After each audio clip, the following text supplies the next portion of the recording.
Bom dia, um dia especial hoje, que a gente vai fazer o primeiro fórum musical sobre música e educação nas escolas. Isso dentro do RISE, que é o Festival dos Cellos, que está com 14 anos, faz 14 anos. Esse aqui é o primeiro fórum e eu tenho muito prazer em convidar as pessoas ilustres que vêm nesse dia de chuva, às 9 horas de manhã, e eu acho que vai ser um encontro muito importante, que eu quero continuança durante os anos, independente do festival, mas acho que esse fórum é muito importante, que no Brasil, desde que eu fui inspirado lá em Londres, com Villa Lobos, que Cláudia, o pai de Cláudia jogava com Villa Lobos, então eu fui inspirado lá no BBC, eu quis trazer, eu li tudo sobre Villa Lobos, a educação musical, mas a educação musical naquela época é um pouco diferente do hoje. Eu acho que hoje em dia as crianças têm várias maneiras de trazer educação musical nas escolas. Eu acho que a gente tem que pensar em como atrair e deixar nas escolas permanentemente. Eu acho que eu não sei se é uma coisa só cantor fônico, se é só música orquestral, se é Jimi Hendrix, se é, eu não sei a maneira. Então isso vai ser uma discussão muito importante hoje, como a gente vai deixar permanentemente nas escolas a educação musical. Eu acho que criança, logicamente, uma criança que tem música desde pequenininho, tem uma disciplina e tem isso, uma coisa importante pela própria alma da criança, uma alma em paz. O Brasil precisa disso, as crianças precisam disso. Eu acho que esse é o objetivo desde o início do festival, que a gente tem inicialmente no festival aulas de graça, a gente tem concertos de graça, trazendo o público, todo mundo pode assistir o festival de graça e a música de graça. Então hoje é muito importante. Hoje vai ter um complemento da música no fundo, porque a gente tem um ensaio na sala no lado da Baquianos Brasileiros, número 1 e número 5. Então, Villa Lobos vai estar presente nesse fórum hoje. Okay, obrigado. Eu vou passar para a Cláudia. Muito obrigado pela sua presença, os convidados. Obrigado.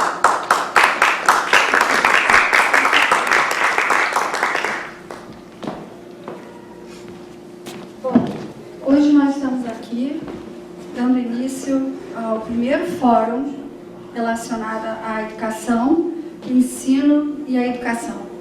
Ensino de música nas escolas, partindo do projeto dos violoncelos, do Cello Encounter, como o David disse, onde pessoas do mundo inteiro vêm não só para tocar, mas também para dar masterclasses, fazer o seu trabalho social. E com esse intuito desse trabalho social, o nosso projeto no fórum, a gente vai estar lidando com essas questões, não só da educação, mas também da parte social. Então, eu vou começar aqui. Cadê o Diogo? Espaço. Vai, Diogo. Só espaço. Vai comigo no chão. Como o David disse sobre Villa Lobos, na época de Villa Lobos fez o movimento do canto orfeônico e depois da Segunda Guerra, com a influência americana, que nós chamamos de movimento tecnicista, a educação no Brasil deu início à educação artística e perdeu um pouco da característica do canto orfeônico. A educação artística, até então, ela lidava com professores que não eram necessariamente só professores de música, professores dentro da área artística em geral, artes dramáticas, artes plásticas e música. A característica do professor de música deixou de ter a característica que Villa Lobos, no regime de Getúlio, conseguiu e queria dar continuidade. Essa é uma das nossas preocupações hoje em dia, é que o professor de música não está nas salas de aula. A criança não está tendo a continuidade social, a continuidade musical que nós gostaríamos que tivesse. Depois de Villa Lobos, Nós estamos lidando agora com um projeto de lei que obriga o ensino nas escolas brasileiras. O projeto foi sancionado e saiu no Globo Online no dia 19/8. Agora é lei. Todas as escolas públicas e particulares do país deverão oferecer aulas de músicas a seus alunos. O projeto de lei que prevê a obrigatoriedade foi sancionado pelo presidente da República em exercício, José Alencar, na última sexta-feira e publicado na terça-feira no Diário Oficial da União. O projeto foi sancionado com o veto ao artigo que prevê a qualificação específica dos professores. O documento diz: esta exigência vai além da definição de uma diretriz curricular e estabelece, sem precedentes, uma formação específica para a transferência de um conteúdo. O desafio agora é discutir nacionalmente qual é a educação musical que serve ao Brasil hoje. Foi criado um manifesto e, nesse manifesto, os pontos importantes que foram levados no manifesto foi: a música é uma prática social produzida e vivida por pessoas, produzindo socialização, capacidade de ouvir, compreender e respeitar o outro.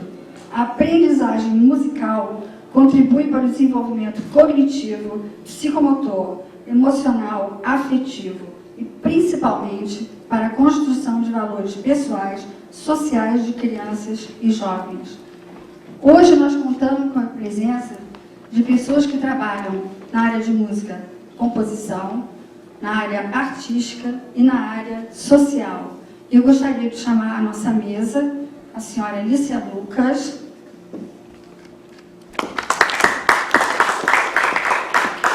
o professor Vantuil e o professor Lucas Chavata.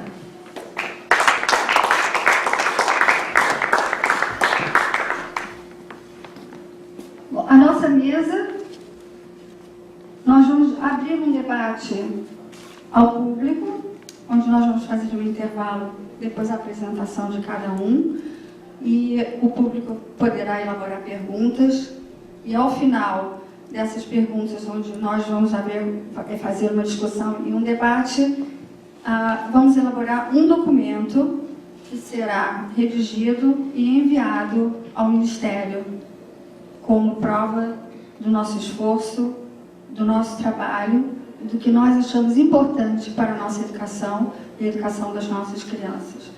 Eu gostaria da senhora Alicia Lucas, por favor.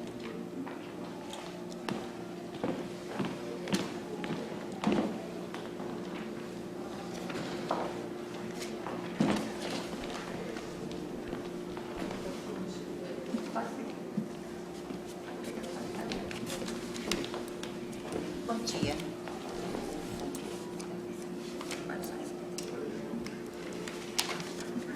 Eu vou falar sobre o projeto, nós temos esse nome, uma experiência de música na América Central, Orquestra Jovem da Nicarágua. Antes de mais nada, localizar a Nicarágua. Todos sabem que a Nicarágua é um pequeno país em termos territoriais da América Central. A América Central é composta por 6 países e realmente, para vocês terem uma ideia do tamanho, porque certas cifras que vou citar a seguir são tão pequenas que vão fazer sorrir, por exemplo, o Vantuil, com certeza. Mas é um país que se atravessa facilmente em 5 horas de carro, a população é de 5 milhões. E é importante também ressaltar que é um país, não é um país pobre, mas é um país empobrecido, porque em 1972, a Nicarágua teve a sua capital praticamente destruída por um terremoto, é uma zona sísmica, e também passou em seguida pelo sofrimento de uma guerra civil. Então é um país com muitos problemas. É interessante ressaltar também que a importância de falar sobre o projeto na Nicarágua é porque na era da globalização corre-se o risco de uma espécie de homogeneização da cultura. E achamos que implementar o desenvolvimento de culturas não nacionalistas, mas culturas peculiares, como a cultura vigente na Nicarágua, sem, naturalmente, usando dos recursos da grande tradição internacional, mas filtradas através de um sentir muito peculiar, que é o sentir desse povo. Porque é muito interessante, na América Central são 6 países e 6 culturas diferentes. Cultura no sentido mais abrangente da palavra, forma de ser, forma de sentir, forma de viver. Então, há uma riqueza cultural aí que precisa ser desenvolvida. A nossa história pessoal com a Nicarágua começa em 1979, quando o convite do ministro da Cultura, no recém-criado Ministério da Cultura, o poeta e padre Ernesto Cardenal, me convidou para assumir a chefia da cátedra de piano do conservatório. Junto com essa chefia, eu assumi também a diretoria do Departamento de Música Clássica do Ministério, era assessora do Teatro Nacional Rubem Dario, o Teatro de Manágua, e diretora artística do coro e da Orquestra de Câmara Nacional. Eu era uma espécie de mulher-orquestra, digamos assim. Muito estimulante todo esse trabalho. Como membro da Comissão de Reorganização do Conservatório Nacional, idealizei e realizei os processos para a concessão de bolsas de estudo aos alunos mais destacados, porque o país, nessa altura, já não tinha condições, professores que pudessem orientar os alunos mais adiantados. Então, nós mandamos cerca de 12 instrumentistas excelentes para o exterior, somente para conservatórios de primeira linha e para professores de primeira linha. Eles voltaram todos para Nicarágua e conformaram uma camerata. Essa camerata tem um nível muito alto e depois de 10 anos de atividades, a camerata julga, então, interessante, para dar prosseguimento ao seu próprio trabalho, fundar uma academia, que é o nosso outro tópico, uma academia nicaragüense de música. Vou falar um pouquinho sobre a camerata, porque é importante. A camerata é praticamente o centro nevrálgico de tudo. É um conjunto independente, ou seja, totalmente privado, fundado em 92 pelo oboísta Ramon Rodrigues e pelo flautista Raul Martins, com o objetivo de promover a música de câmara, difundir a música universal e a música dos compositores nicaragüenses, e principalmente ampliar o público da música clássica em diferentes setores e regiões do país. Hoje em dia, a camerata é uma referência em termos de qualidade artística, abrindo o caminho para as futuras gerações de músicos e resgatando os valores, preservando e publicando obras de compositores nacionais, gravando também, realizando programações específicas dedicadas às composições de diferentes países. Entre os objetivos sociais da Camerata Bar está a realização de programações em igrejas, escolas, hospitais, no sistema penitenciário, bairros e comunidades carentes, dando ênfase ao caráter didático na difusão artística. Esse projeto da Camerata é interessante porque, primeiro, é totalmente privado. Então, é interessante verificar como, num contexto onde não há possibilidade de se conseguir recursos fixos e estatais, também se pode sobreviver e também se pode realizar algum trabalho. Ela funciona não somente como um elemento, a Camerata Bar, me refiro, irradiador de cultura, mas também como um elemento catalisador. Ou seja, ela atrai diferentes setores da sociedade civil. Vou citar alguns. Com o apoio de entidades internacionais como a ASDI, Associação Sueca para o Desenvolvimento Internacional, do Instituto Nicaragüense de Cultura Hispânica, de embaixadas de diferentes países, inicialmente da Finlândia e posteriormente da França, Alemanha e Brasil, A Camerata Bar cumpre com um calendário de concertos didáticos em diferentes partes do país, atingindo inicialmente 25 mil pessoas, num universo de 5 milhões de habitantes, né? Todas as quais recebem folhetos musicais ilustrativos, educativos, preparados especialmente para essa finalidade. Daí, dessa atividade, nasce a ideia de fundar, então, a Academia de Música da Nicarágua. A Camerata Bar conta também com o apoio do Instituto Nicaragüense da Cultura, Casa dos Três Mundos, Fórum Nacional da Cultura, que é constituído por intelectuais, e do Teatro Nacional Rubem Dario. Em 2002, no 10º aniversário de existência, a Camerata Bar já contava com mais de 10 CDs gravados e já tinha organizado 5 festivais de música clássica, com a participação de músicos, conjuntos de câmara e orquestras de diferentes países, realizado turnês internacionais nos Estados Unidos, Europa e América Central, promovido a apresentação de óperas e também sendo produtora de discos, não somente da própria organização, como de outros grupos musicais. Em reconhecimento a esse trabalho realizado, a Camerata Bar recebeu numerosos prêmios e finalmente, 10 anos de atividade, resolveu fundar, em conjunto comigo, a Academia Nicaragüense, cujo centro deveria ser a Orquestra Jovem da Nicarágua. Isso foi uma condição que eu coloquei para que, embora morando longe, eu fizesse parte dessa instituição. A Academia, que é, portanto, fundada em 2002, é um desdobramento natural, portanto, da atividade da Camerata Bar. Ela, no início das atividades e até hoje, conta com o apoio do Colégio Anglo-Americano, cujo dono é membro do Fórum Nicaragüense da Cultura, que, portanto, cede o local do colégio na capital, Manágua, para as atividades didáticas, onde inicialmente se dá ênfase ao ensino das cordas. Porque um dos projetos da Camerata é, no futuro próximo, inserir a Orquestra Jovem na Camerata para que tenhamos uma orquestra de corte clássico com 45, 50 instrumentistas, totalmente em regime de fundação, privado e de excelente nível.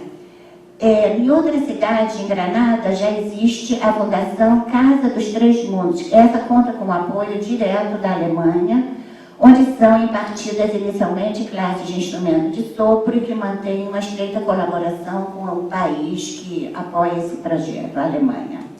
Em ambas sedes, as crianças recebem classes de matérias relacionadas, como teoria musical, história da música e prática coral. Outras instituições colaboradoras. Os recursos, portanto, nós conseguimos de patronos e amigos do Fórum Nicaragüense da Cultura, da Universidade Americana, da Casa dos Três Mundos, empresas privadas e bancos, embaixadas e consulados, Emitel, Empresa Nicaragüense de Comunicações, Instituto Nicaragüense da Cultura, esse é estatal, o Teatro Nacional Rubem Dario e o Congresso Nacional.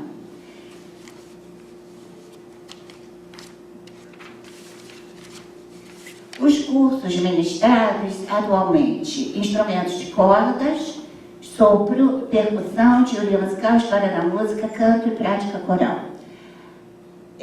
Atualmente, ela ainda não é uma fundação, mas está em processo de se transformar e conta com um presidente honorário, que sou eu, um vice-presidente e 2 diretores, Ramon Rodrigues e Raul Martínez, que é flautista também da Camerata.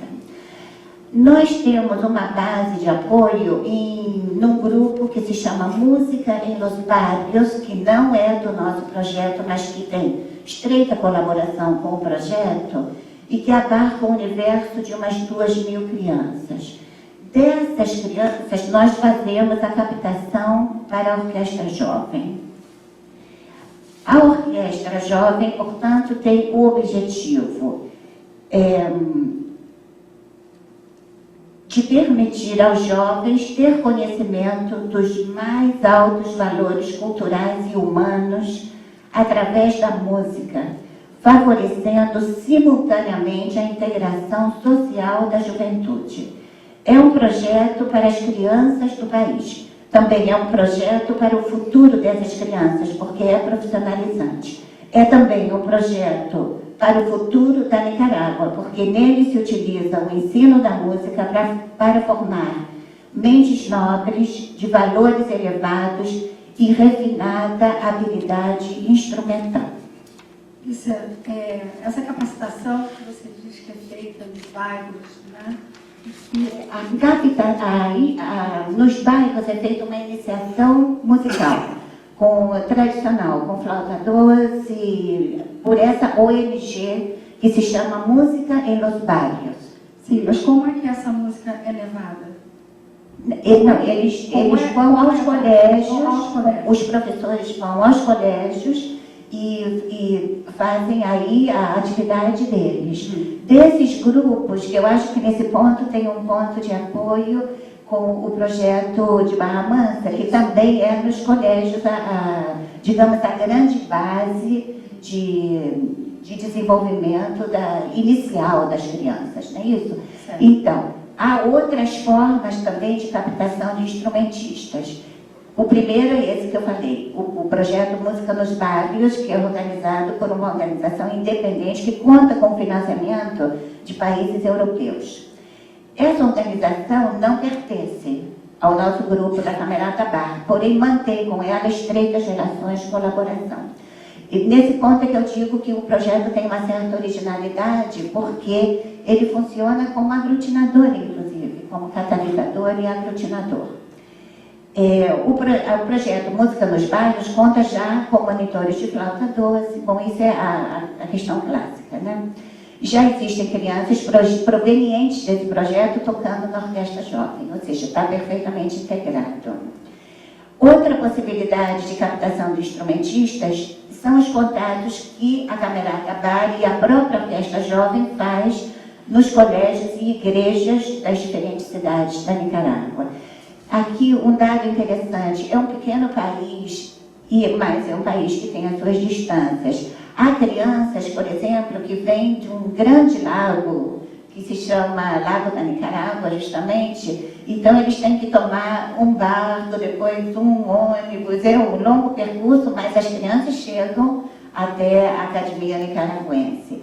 Nós também fazemos convocatórias públicas através dos meios de comunicação, jornais, rádio e TV.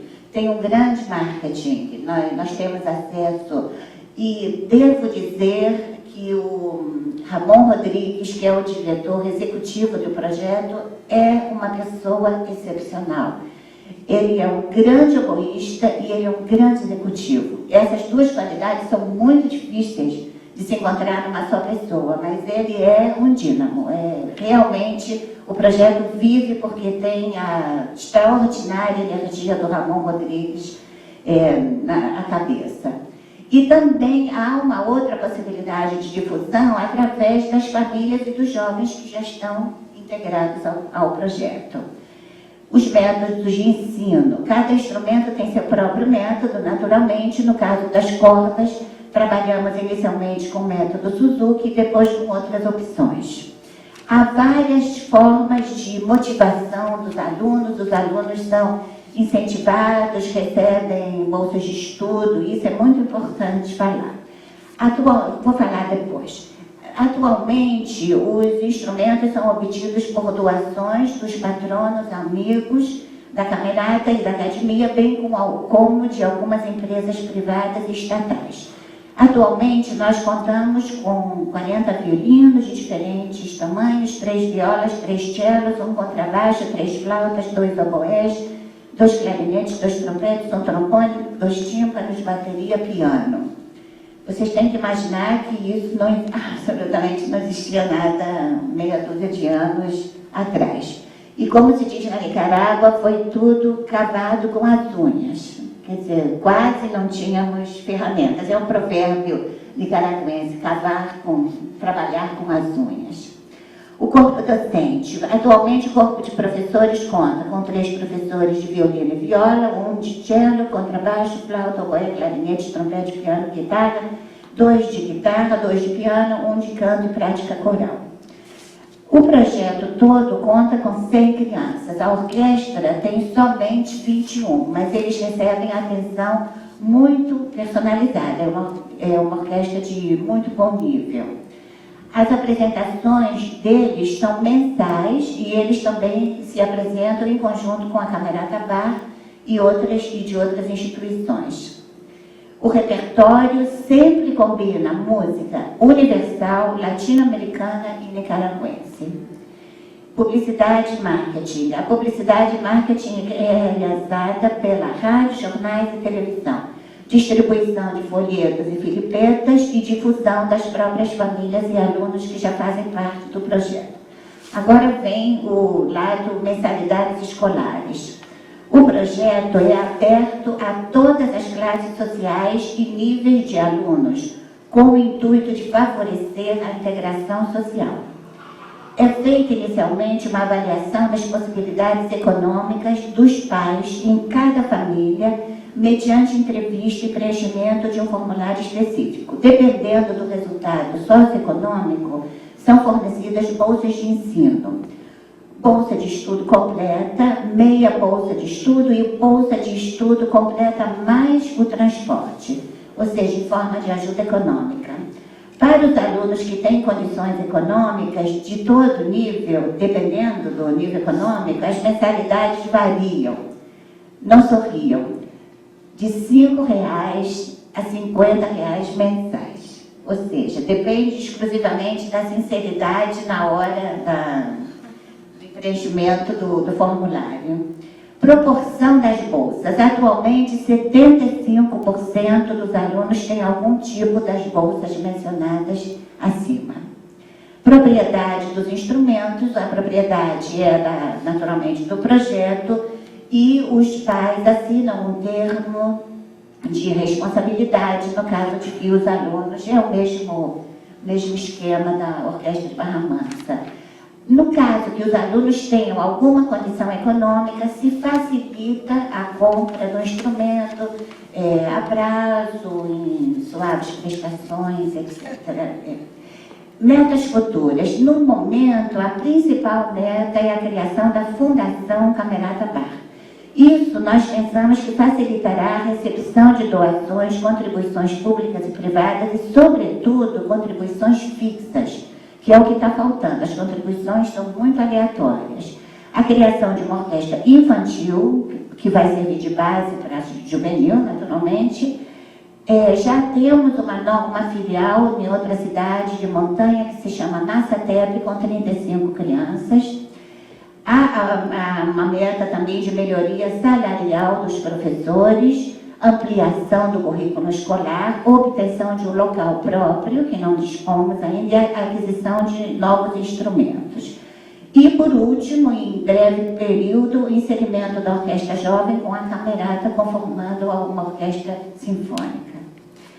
Nós acreditamos, isso é uma declaração de princípios, que resgatar no ensino os princípios de raiz da tradição, explorando ao mesmo tempo as possibilidades atuais de difusão dessa experiência interior chamada música. Eu estou usando a definição de Aaron Copland, com a qual eu concordo plenamente, que a música é uma experiência interior, muito mais do que a arte dos sons, ou a capacidade de misturá-los bem.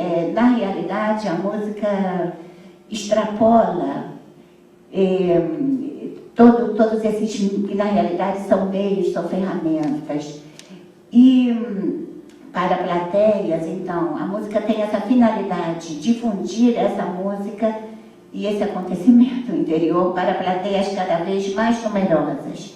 Essa, nós julgamos que é a tarefa mais prioritária da nossa época, assim como a sua necessidade mais premente. Agora, algumas considerações também em torno dessa questão da globalização. novos desafios do ensino e da arte da música. Evidentemente, o tipo de mentalidade dominante na sociedade influencia cada escola de música, assim como o tipo da organização social. Nós passamos, na história da música, de uma influência direta do mestre junto do aluno, sem intermediações, como era no pré-renascimento e no Renascimento, a fundação dos conservatórios e escolas de música, que começa justamente na época do Renascimento, por volta de 1500, o primeiro é o Conservatório de Nápoles, e, finalmente, hoje em dia, nas universidades, né, nas escolas de música, onde o estudo não está mais concentrado no grande mestre, porém distribuído e organizado de forma compartilhada entre vários professores e mestres. Outra característica da nossa época, a era da industrialização, por sua vez, causou certo isolamento entre o universo da criatividade e o universo do trabalho. Com essa nova divisão do trabalho da era industrial, há também uma mudança na forma de ver a arte, e surge a arte de consumo. Com o domínio dos meios de comunicação coletivos e do marketing na sociedade de consumo artístico, podem-se ver afetados os critérios dos verdadeiros valores artísticos, levando à falta de formação de critérios artísticos na sociedade e ressaltando outros valores, na nossa opinião, falsos, como o sucesso a qualquer preço e o lucro como valores superiores dessa sociedade de consumo. Por isso, um dos desafios do ensino hoje em dia não é somente ampliar o campo profissional de trabalho e de emprego, bem como de colocar os jovens em contato com a arte e o fazer artístico, transformando-os também em pessoas criadoras de beleza. O processo de criação da beleza é caminho para a felicidade. Daí a necessidade de uma arte humanista, daí a grande importância do ensino da arte da música e, em particular, a necessidade do ensino dos instrumentos, porque a aprendizagem de um instrumento inclui, além da óbvia disciplina, a necessidade de ampla cultura geral. O instrumento desenvolve a expressão corporal do aluno em função do aqui e agora, onde emoção e razão se complementam em um exercício de grande interiorização, concentração e expressão pessoal. Todos esses fatores levam a um grande enriquecimento da personalidade em geral. Então, eu faço aqui essa apaixonada defesa do estudo dos instrumentos e incluo neles o meu instrumento, o piano, que eu acho que com seu som sinfônico, camerístico e a possibilidade até de imitar a voz humana, é um instrumento que se presta muitíssimo a todas essas finalidades. Outros riscos na era da globalização, eu já falei no início, o risco da uniformização e homogeneização, que na arte significa o risco de reduzir diversidades culturais e experiências culturais regionais. Ou seja, a uniformidade. Esse risco nós já falamos, eu vou ser breve nesse tópico. Nesse contexto, cada país e cada experiência musical do mesmo é válida e importante e expressão cultural para a humanidade. Um dos grandes desafios da era da globalização é a permanência e o cultivo da arte, desenvolvendo nos ouvintes e intérpretes a grande emoção construtiva que nasce do contato com a beleza em toda a sua abrangência. Porém, é positivo que o desenvolvimento tecnológico, sobretudo na área da informação, abra perspectivas enormes para o rápido aumento do conhecimento e para a intensificação dos conhecimentos. E se é verdade que na nossa era dois dos ramos que ganham espaço são o da atividade artística e o da prestação de serviços, poderíamos, se quisermos, estar no limiar de um novo renascimento, baseado, porém, nessa feita na difusão que a tecnologia permite e na disponibilidade de tempo e informação que ela própria favorece, ou seja, o famoso tempo livre.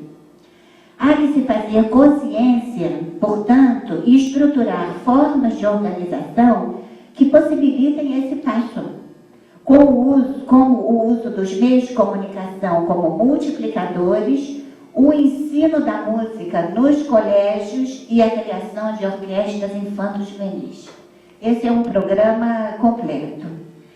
Para alcançar e superar os desafios atuais, devemos encaminhar a globalização da arte ao serviço da criatividade, desenvolvendo de forma mais acelerada as próprias culturas e a difusão dos valores artísticos.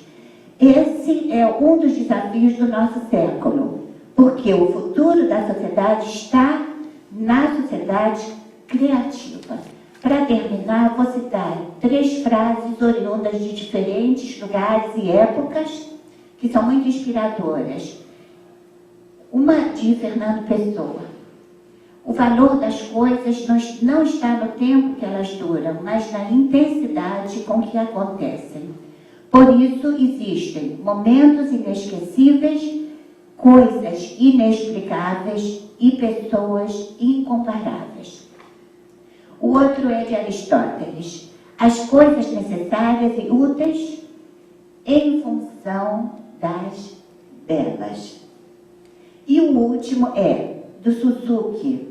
O que não existe no ambiente cultural não se desenvolverá na criança. Porém, se o entorno é favorável, observando e sentindo seu entorno, a vida, ela própria se molda.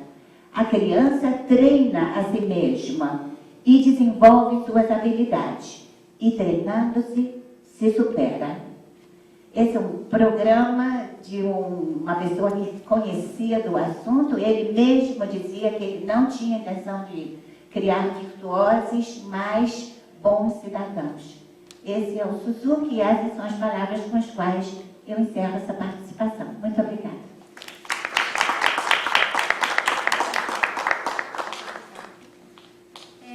Partindo do princípio que você estava dizendo em relação à criança lidando com a música, eu vou referir aqui uma frase do David Chu, que diz que a criança que lida com a música, ela está bem com a alma. Então, como nós estamos aqui com pessoas que estão trabalhando com projetos, eu gostaria muito que o Venturiu pudesse falar do seu projeto, que você tem feito em escolas, com a sua orquestra. Então, eu gostaria que você falasse com a gente agora, por favor. Bom dia a todos.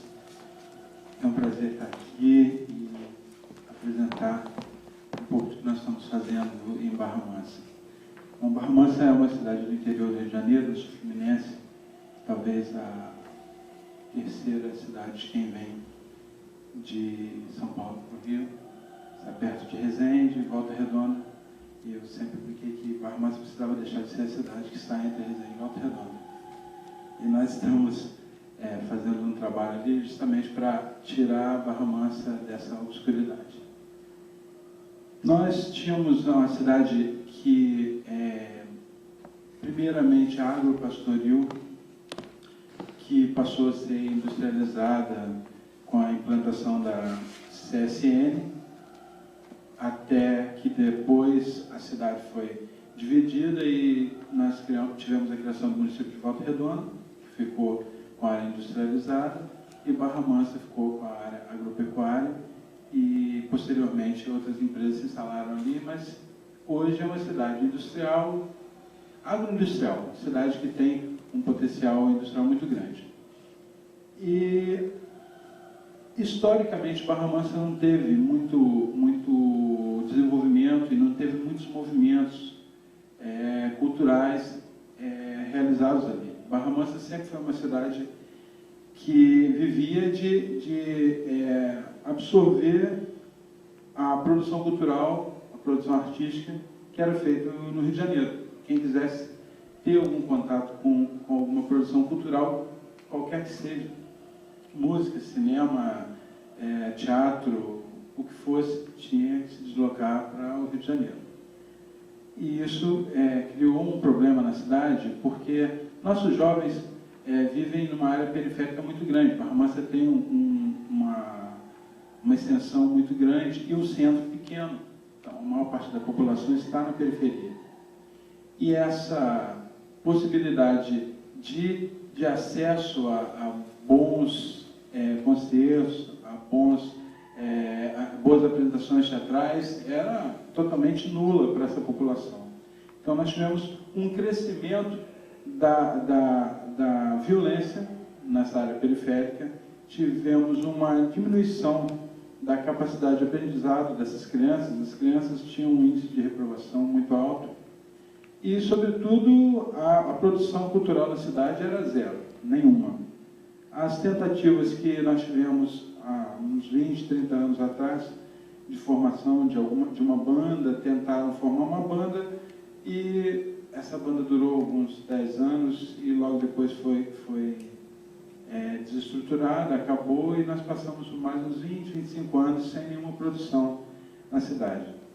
Ou seja, os adultos atuais, eles passaram 25 anos sem qualquer tipo de formação continuada na cidade.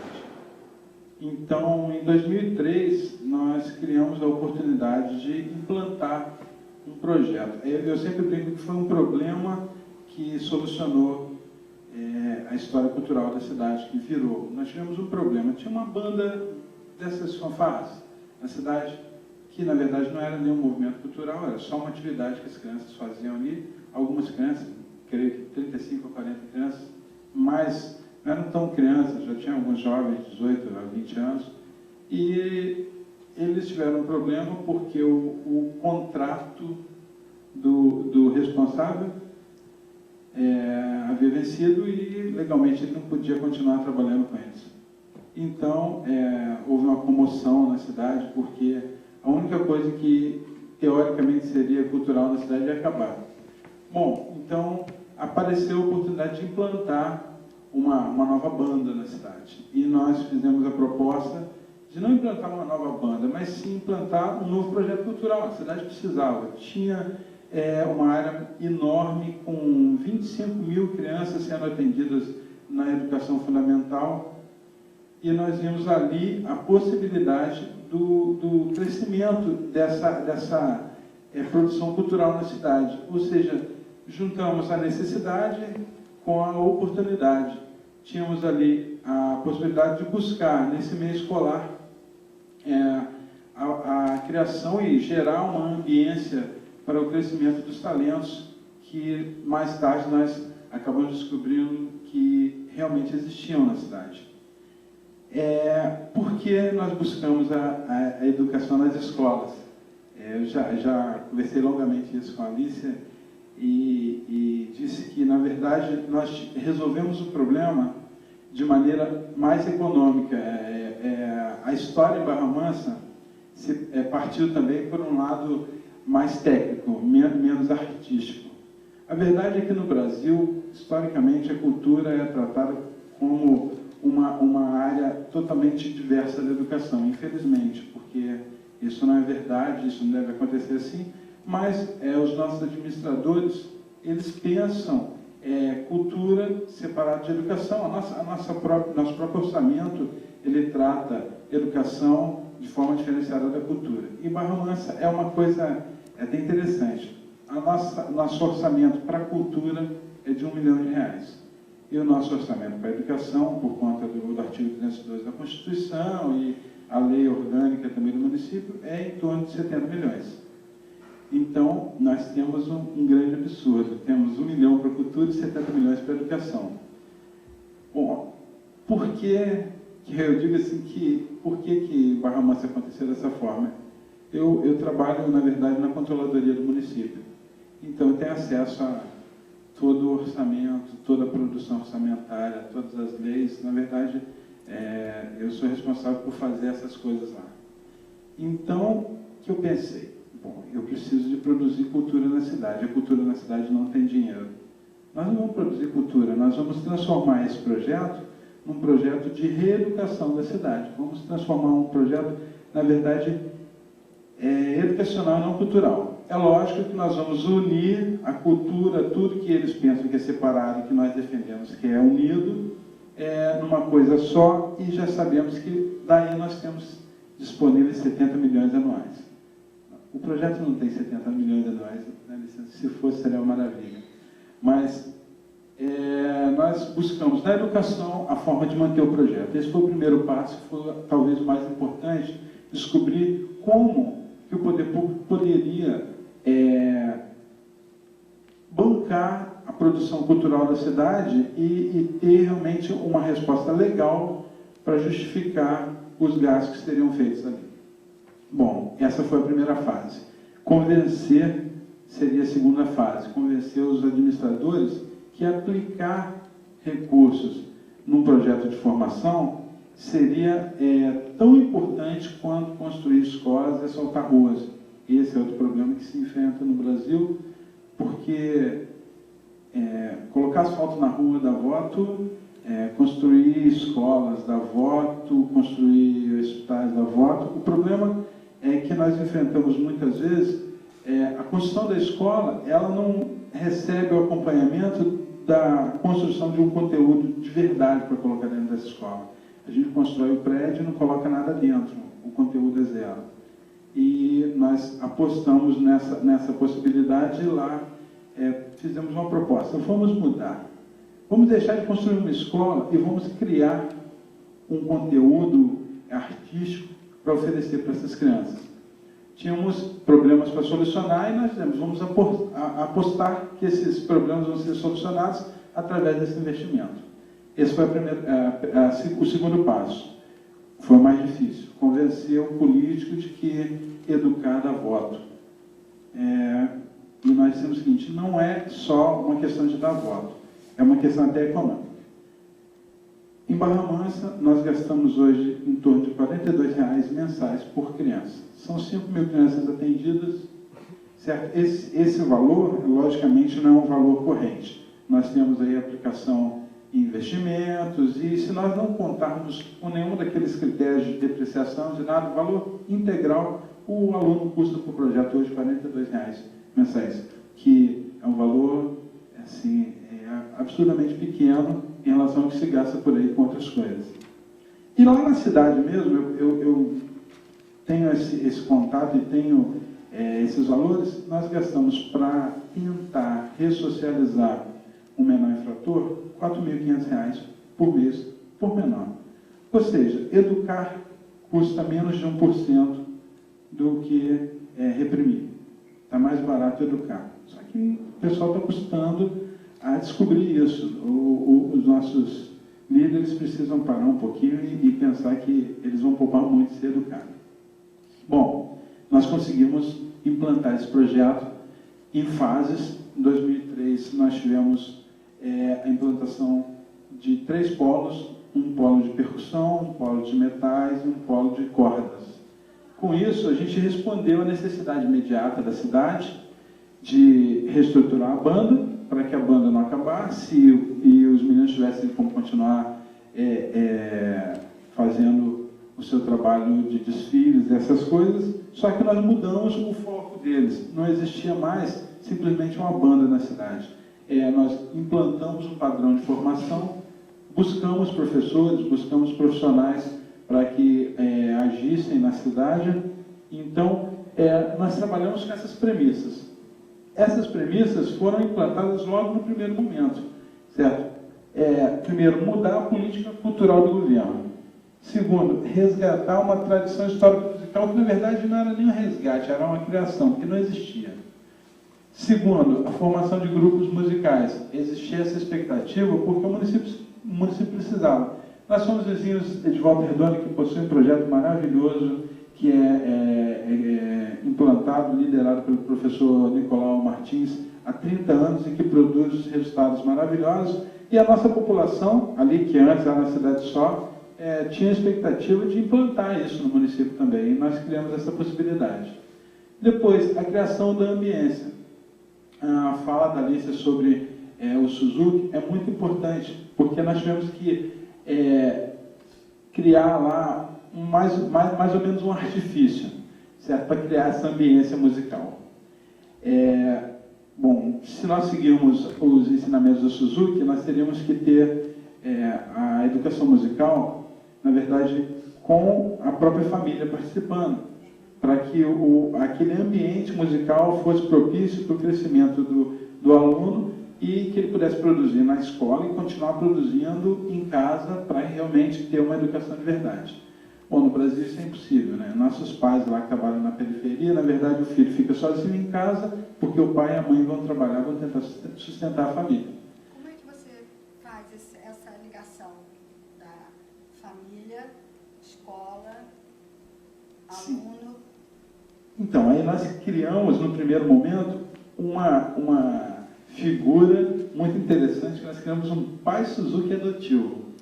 Né? Então, nós colocamos dentro da escola, além do professor que vai para fazer a formação, nós colocamos monitores nas escolas que diariamente fazem o trabalho que o pai deveria fazer em casa, mas não pode. Então, nós criamos solucionamos dois problemas. Primeiro, o garoto agora tem ambiência, tem durante o dia todo toda uma aura envolvendo aquela formação. Se ele não está estudando o seu instrumento naquele momento, ele está assistindo um ensaio, ou então ele está vendo o colega que está estudando, porque o monitor está ali junto fazendo o trabalho que seria do pai. Segundo, nós tiramos esse garoto da rua. O contra-horário era um problema. O garoto estava de manhã no colégio, à tarde estava na rua bagunçando. Alguns estavam no colégio à tarde, de manhã, e à tarde estavam trabalhando para o traficante. Isso aí era fato na cidade. Algumas já tinham fugido do primeiro horário do colégio, mas no segundo horário continuavam praticando prostituição. Isso a gente tinha lá aos montes. Bom, isso é um problema daqui, é um problema de toda a cidade brasileira. A gente não está falando de uma realidade totalmente incomum, é uma realidade que a gente encontra pelo Brasil todo. O que nós fizemos? Quando implantamos a música no contra-horário, esse garoto já não tem mais tempo para ficar na rua. Até porque na periferia ele não tinha acesso à tecnologia, não tem computador, não tem internet, não tem televisão às vezes não tem nem comida em casa. Mas nós demos para ele uma segunda oportunidade. Ele fica de manhã no colégio fazendo a formação tradicional e à tarde ele vai para o colégio fazer a formação musical. Ou seja, ele fica o dia inteiro no colégio. Alguns comem no colégio, almoçam lá e ficam por lá mesmo. E o professor vai até lá, porque seria caro e até mesmo complicado criar uma estrutura para trazê-los para o centro. Nós fizemos, não, vamos mandar o professor para lá. O ambiente musical tem que ser desenvolvido lá, no bairro. Com isso, nós trouxemos os pais, porque os pais se sentiram mais seguros, porque eles já sabem que o seu filho não está mais na rua, ele está no colégio estudando o dia inteiro. E aí o apoio dos pais foi imediato, porque nós conseguimos reduzir o atendimento do CRIAN. Lá o CRIAN ele tem um convênio com um projeto de música. O CRIAN atendia em torno de 20 alunos, de 20 adolescentes infratores da cidade. Hoje, depois de 5 anos de implementação do projeto, esse índice foi para o chão. Nós temos lá atendidos hoje pelo CRIAN 3 alunos, 3 menores infratores que nunca participaram do projeto. Ou seja, do projeto 100% está fora da área de risco de contato com violência, com marginalidade. Algumas meninas que já estavam fora da escola, fora de casa, fora da família, depois de começar os atendimentos, voltaram para casa, saíram da prostituição. Nós temos o caso de uma menina que aos 12 anos tinha 2 abortos.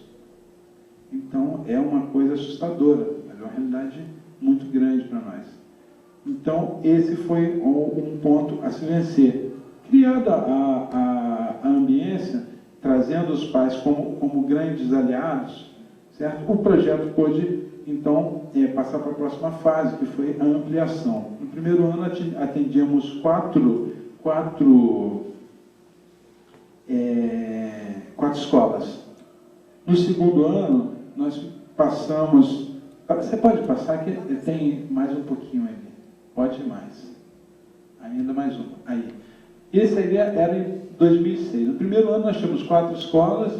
No segundo ano aumentamos para 11 escolas. E em 2006 nós já havíamos atingido 23 escolas em 15 bairros e 2.300 alunos, sendo que 78% na área periférica e 22% na área central. Após isso, 2007 e 2008, nós chegamos à seguinte realidade. Nós temos 75 escolas no município, sendo 52 de educação fundamental. Então, todas as escolas de educação fundamental hoje são atendidas pelo projeto. São 41 bairros e a média é 5 mil alunos. Na verdade, a última contagem nós mandamos agora o projeto para o MINC, foi 5.040 alunos. Então, só 17% na área central, porque a área central já era atendida desde o início e não cresceu mais. O que cresceu foi a área periférica. Então, 83% do atendimento é feito nos bairros onde os garotos têm mais necessidade. Então, esse crescimento, logicamente, gerou um custo enorme, certo? Mas, com os resultados aparecendo, a coisa ficou mais fácil. Primeiro, que nós tivemos que criar vários grupos. Não havia possibilidade de ter um projeto atendendo 5 mil alunos e fazer uma orquestra sinfônica, porque ia ser um funil muito grande. Então, nós começamos a pensar nas soluções para a cidade. A primeira coisa, para atender 52 escolas, nós precisamos contratar muitos professores. Então, isso era um custo muito alto. Qual foi a solução? Aproveitar a mão de obra da região, inclusive oriundos do projeto de Volta Redonda, porque eles já tinham chegado no nível de formação e já não estavam no projeto mais, só que a região não tinha mercado de trabalho para esse pessoal. Então, os que conseguissem vir para o Rio, vez ou outra conseguiam trabalhar. Os outros tinham que buscar outros trabalhos. Então era um problema. Estudavam música a vida inteira e depois, na hora de trabalhar, tinham que trabalhar de taxista, de pedreiro, não desmerecendo cada uma dessas profissões, mas é porque não foi para isso que eles foram treinados, eles não foram preparados para isso. Então, existia uma mão de obra na região que eu podia absorver. Então, eu disse, eu preciso atender 52 escolas, vamos trazer esses garotos para serem monitores. Eles foram trazidos e são contratados como monitores de 2 níveis, uns mais elevados, outros menos elevados. Mas como que você lida com a precariedade da maioria das escolas? Ah, sim. Lá a gente tem uma vantagem. As escolas não enfrentam esse problema de precariedade. Na verdade, houve um investimento muito grande em educação nesse período todo e a maior parte das escolas, creio que 95% delas, são escolas que têm uma estrutura bem razoável. Tem salas de vídeo, tem auditórios e, no mínimo, tem uma sala para ensino de música. Certo? Então, tem locais para guardar instrumentos. Então, não houve esse problema da estrutura na escola, lá não houve. Uma ou outra escola que estava com problema, esse problema acho que é sanado esse ano, que são 4 escolas que estão sendo construídas, reformadas, porque tinha problema no atendimento. Mas, mesmo assim, as diretoras, que todas elas apoiaram de pronto o projeto e elas dão um jeito e arrumam um espaço. Quando tem um bairro lá que não tinha espaço, esse definitivamente era um problema, nós conseguimos fazer uma parceria com a Associação de Moradores, que o bairro, no fim das contas, é o grande beneficiado com isso, e a gente atende na área da Associação de Moradores. Mas isso até construir a nova escola. Na realidade, você é um privilégio. Né? Em relação à estrutura, sim. E você dá um enfoque maior à valorização da socialização também. Sim. Porque, na verdade, mesmo atendendo o garoto dentro da escola, o que a gente está fazendo é transformar esse menino. Dar outra possibilidade, mostrar novos horizontes, dar uma educação complementar à educação que ele recebe na escola e, por fim, mexer com a sensibilidade desse menino. Dizer que não tem só a parte de violência, só a parte ruim na vida. Tem uma parte muito boa que ele pode aproveitar e que ele pode crescer muito aproveitando. Então, é um trabalho social muito grande, porque como a cidade tinha uma necessidade grande também, os resultados sociais são assim, muito claros e são tão grandes quanto os resultados educacionais. E a preocupação, por exemplo, que a Alicia estava dizendo, da globalização da criança, do jovem, que já é induzido a acreditar que o fazer música não é só o fazer pela alma, mas pelo lucro. Não, Porque você deve esbarrar com famílias onde você tem talentos e a família não vai encorajar porque acha que essa criança não vai ter lucros financeiros sendo um músico, por exemplo. Na verdade, nós não oferecemos para eles lá nenhuma promessa financeira, nenhuma promessa de enriquecimento, nada disso. Na verdade, o que a gente oferece para eles é uma possibilidade de ter uma formação cultural diferenciada. Eu acredito, de verdade, que essa formação cultural diferenciada vai fazer vai ser um grande apoio para a vida profissional deles, qualquer que seja a profissão escolhida. O terceiro, eu vou pensar um pouco, né? Acho que continuando um pouco, né, o que você disse, eu pensando aqui, que eu acho que assim, é uma pergunta que eu já faço há um tempo, assim, música é importante? Todo mundo acha que é. Por que música é importante? E uma coisa que eu digo assim, música é importante se for bem feita. Lá em Curitiba eu falei para musicoterapeutas, eu digo assim, nem que você use a música, não, mas eu só quero, não tem nada de só quero, canta para um bebê, canta desafinado e fora do ritmo um bebê, você vai ver o que vai acontecer com ele. Vai começar a gritar, chorar para você, entendeu? Tem que ser afinado, tem que ter... Você, então só pode fazer música quem for o melhor? Não é isso que eu estou dizendo. Eu estou dizendo que você não pode abrir mão dessa procura pela excelência. Você pode não alcançar, mas você tem que fazer o melhor que você puder fazer. Bom, mas isso é uma necessidade que se cria também culturalmente. Nesse sentido, eu acho que assim, a música ela tem que encontrar o espaço dela, ou resgatar, né, quando você fala de volta às origens, o que já foi para os gregos na música, né, o que é para os africanos, o que é para todas as religiões, né, e o que é para a gente. A música, na nossa sociedade, não é aqui que a gente está falando entre músicos, e maravilha, todo mundo ama isso e percebe essa força, mas lá fora, a música é o que toca no rádio, né? É uma coisa que se tornou, tanto que a gente tem, agora, né, voltou a Alice Leite agora, né? O que a gente ficou vivendo esse tempo todo? Não precisa de música, faltou professor de música, tudo bem, bota no pátio para jogar bola.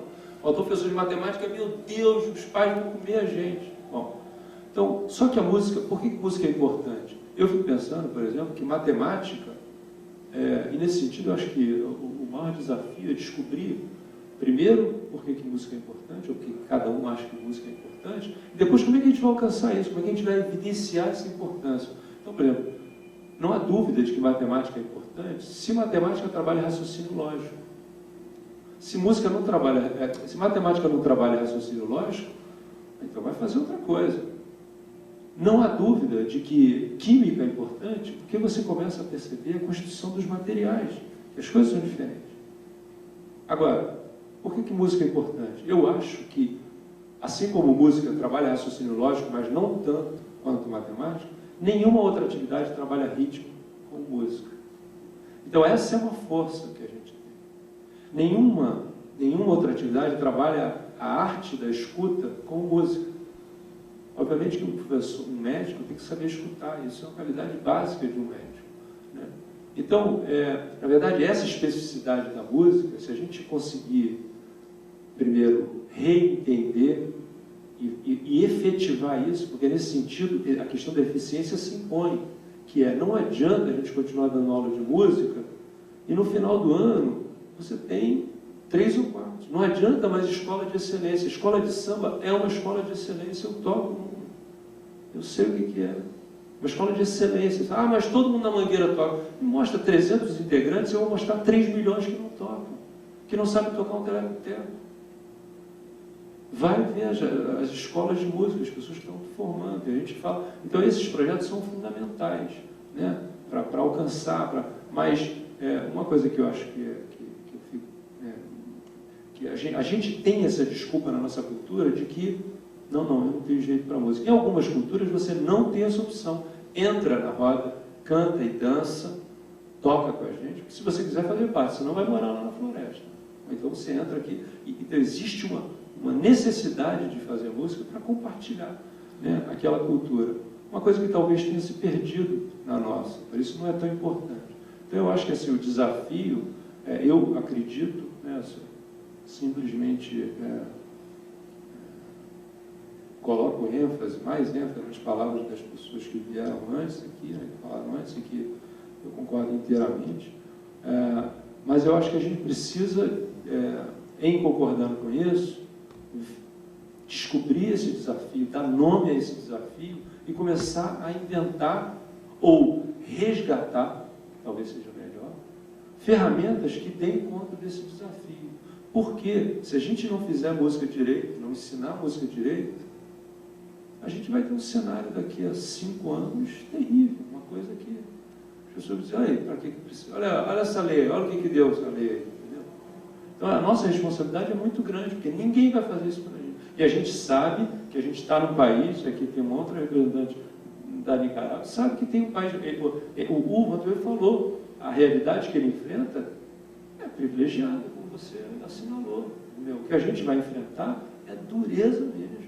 A aula no sistema público hoje em dia no Rio de Janeiro, loucura. Né? Mas ninguém vai querer saber disso. As pessoas vão querer saber, mas música, como é que música está nessa história? Então a nossa responsabilidade é enorme. E agora com essa lei então se ampliou ainda mais. Agora a gente vai ter que dar a cara a tapa. Agora então tá, o espaço está garantido. E agora, o que vocês vão fazer com ele? Então esses fóruns são fundamentais. Eu acredito piamente de que eu dedico a minha vida a isso, né? De que a música transforma o ser humano, que a música pode ir a lugares onde nenhuma outra atividade pode ir. Mas o risco da gente ficar pelo caminho, ele é real. Eu sou uma prova disso. Eu me formei e não avancei. Cheguei num momento que eu bati no muro, assim. E aí eu descobri, por isso é o que eu falo, a primeira coisa que eu falo, que passa, na verdade, uma criação para mim, eu acho que mais. Né? E, então esse desafio está posto, a gente está iniciando. Eu queria completar o que você disse, porque eu não acho que você tenha encontrado uma barreira. Eu acho que esse desafio você não parou ele. Acho que é o contrário. Acho que você deu a iniciação a um desenvolvimento pessoal, mas uma grande contribuição. Então, não é uma barreira. Eu acho que essa barreira que você acha que encontrou, talvez por uma dificuldade, seja ela qual for, fez com que você adquirisse forças para criar um método que pudesse te satisfazer, mas que, na realidade, é um método que não está satisfazendo só a você. É um método que está satisfazendo a maioria. Principalmente quando a gente falou anteriormente, brevemente, sobre a inclusão.